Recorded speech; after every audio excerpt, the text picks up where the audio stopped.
Right. Feel that whack?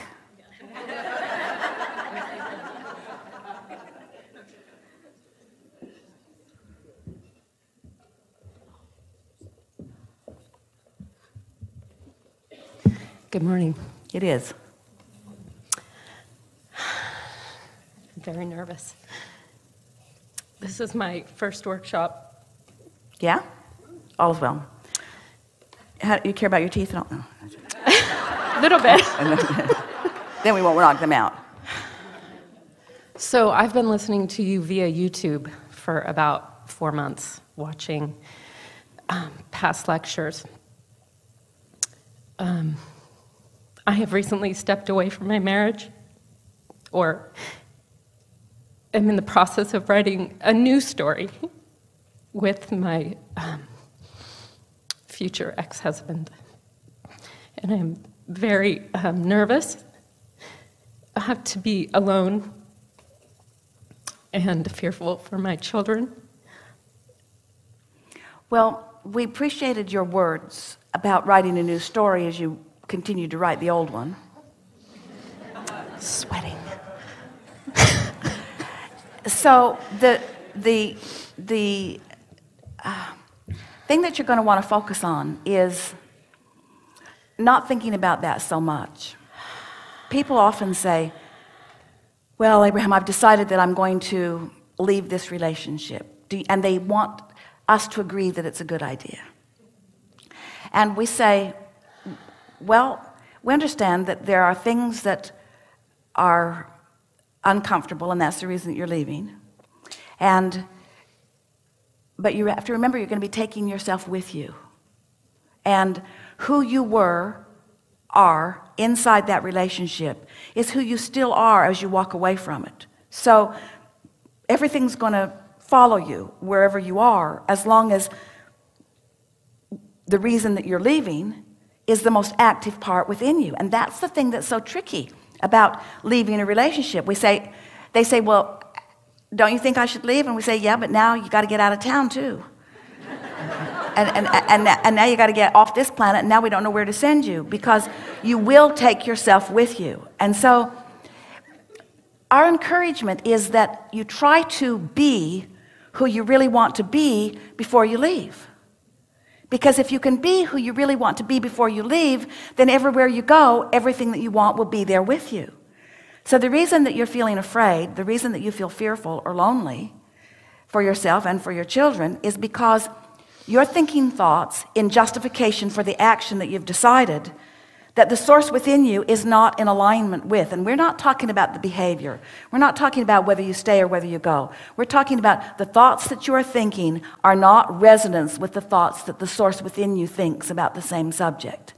And that's what that empty feeling is. That's what that fearful feeling is, you see. So wouldn't it be a novel thing if instead of leaving a relationship, and we're not saying stay, we're not saying go, we just want you to contemplate this for a little bit, all of you, that if instead of leaving a relationship, if instead you said, I think I'm just going to stay here and try to feel how I want to feel and what I'm reaching for. What is it that I'm reaching for? What do I think I'm going to find outside of this relationship that I can't find inside of it? And I'm not sure what that is. Well, we would think about it a little bit, because whatever it is active within you. That's why you've come to the decision that you have. And you're going to take that vibration with you everywhere you go. So that even though the faces will change and the places may change and the situation may change, a lot will change. How you feel is not going to change that much, you see. Where if you can discover what you're looking for before you leave, you might not even have to leave to find it. In fact, you might not even have to leave to find it. In fact, you might not even have to leave to find it. What you're looking for might be right there where you are. It's just on a different vibrational frequency than is active within you right now. Nothing is more conditional living than relationships. Oh boy. And the conditions that are yanking your chains all day are the conditions that somebody else is doing. And so, to be inside of a relationship and to discover unconditional living, which means I'm responding to the climate that I'm establishing, not responding to what's going on over here. In other words, to be able to say to someone, oh, you know, the way I used to feel about you was totally dependent upon the way you behaved, and now the way I feel about you is totally dependent upon the way I think about you. And I've discovered that the way I think about you doesn't have to have anything to do with you.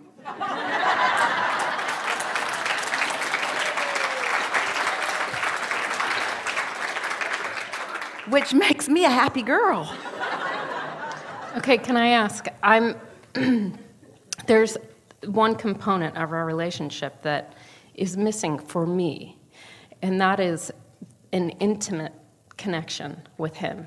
Well, that doesn't surprise us because that's not the button you got out there. You got a button out there that says, this is so bad, I'm getting ready to take off. That's the active vibration. That's far from the vibration that is at the basis of intimacy. So that you see what we're getting at? A little bit. You have to find that feeling. You have to find that. So what is in emotional terms? All of you feel it and think it. It'll be helpful to the mix here. In emotional terms, how could you describe intimacy? Caring, letting go. When you're with someone, what I would like is for him to let go and fall in love with me, instead of just making sure that the T's are crossed and the I's are dotted and the bills are paid and there's gas in the car and we can afford all of that is good. And you started to answer the question that we asked, and then you answered the question that you wanted to answer. In other words, you began telling us what's missing. Okay. And so what's happened, you see, there isn't anything wrong with your observation. You walk into a relationship and you begin observing it one way, and you've let the way it is train you into your vibration. So because the T's are crossed and the I's are dotted and the bills are paid and da-da-da-da and da-da-da-da and da-da-da-da, because you're observing that and observing that and observing that and observing that and observing that and observing that, that's the vibration that you've got going on. And so you've let the condition train your climate, and now your climate brings you more of the condition that you do not want. So you say, I think I'm going to take me and my climate somewhere else. And we say, yeah, and you're going to get the same thing everywhere you go. Because isn't it nice to be the creator of your own experience? Yes. The eliciter of it, you see? The unconditional lover of it? It is our promise to you that as you hear us here today, and this is a sort of new communication that we're offering. It's just been recently that we've begun telling you all that the way that what moves from your vortex, which is where everything that you want is, into the realization, into the reality that you want to live, what makes it possible for it to move from that unrealized state into that realized state is your practicing of your point of attraction. And so we've been reaching for words. For a while we called it your grid, because it's an established state of being that we'll fill in with details.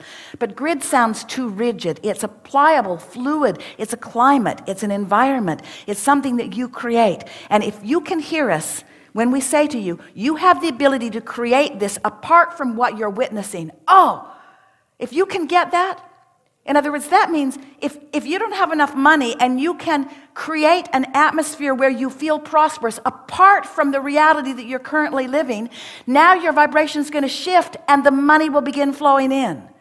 Now your vibration is going to shift and the intimacy flows in. The shift happens, you see, but it's got to start with you. And so many of you, we get it. You say, hey, I didn't feel like that till he acted like that.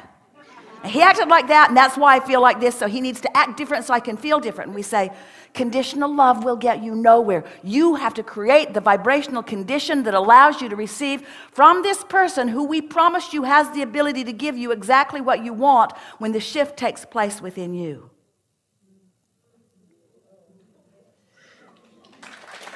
Okay, can I...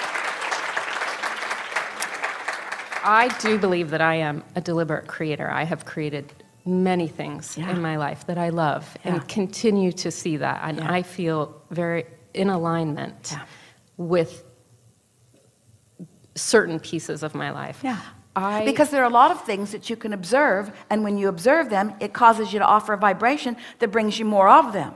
Yes. In other words, there are a lot of people that believe that they are deliberately creating, and a lot of you are, because Esther says, I was born into a happy home, and I focused there. No bad stuff ever happened to any of us. We just sort of lived happily ever after. My parents never said a cross word to one another. In other words, it was easy for Esther to be a pliable vortex through which we can communicate, because her vibration was in a good place because she was observing a good life, and her vibration stayed in a good place because she was observing a good life. You see what we're getting at? But deliberate creation is a bit beyond that. Deliberate creation is unconditional loving, which means it's creating of a vibration on purpose. But what about the chemistry? So I'm married to someone, I've been with him for almost 12 years. Now you're gonna tell a story. Okay. You're gonna tell a story that's not about what you want. And okay, you see, I want to have chemistry with this man, and I don't feel like it's there. Well, then at least say I want to have chemistry, because what happens is someone will be in a relationship, it won't be the way they want it, and they'll say, I'm leaving because of this. And then for the rest of their life, they say, I left that because of that. And because you're still telling the story of having left that because of that, then that's what's active in your vibration. And then after a while you say, I have had 10 husbands and not one damn one of them did I have any chemistry with. Or you could live a very conditional life and go out and just look for chemistry, look for chemistry, look for chemistry, and end up with someone who cannot cross any T's or any I's, and you like that too. I do. So I've got chemistry, but he's got no money. Stand right where you are and create a climate that is conducive to what you want, and feel the mastery of your ability to create.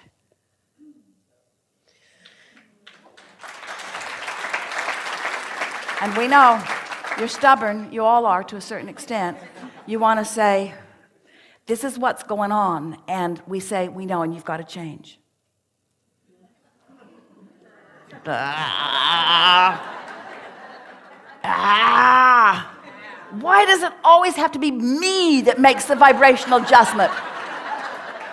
Why can't some condition adjust so I can just observe it and feel better? And we say, because that is limited creating. And as sure as anything, you'll fall in the trap with the masses that say, we've got to control these conditions, otherwise we can't be happy. And that's just not true. This is a really good time for a segment of refreshment. Woo!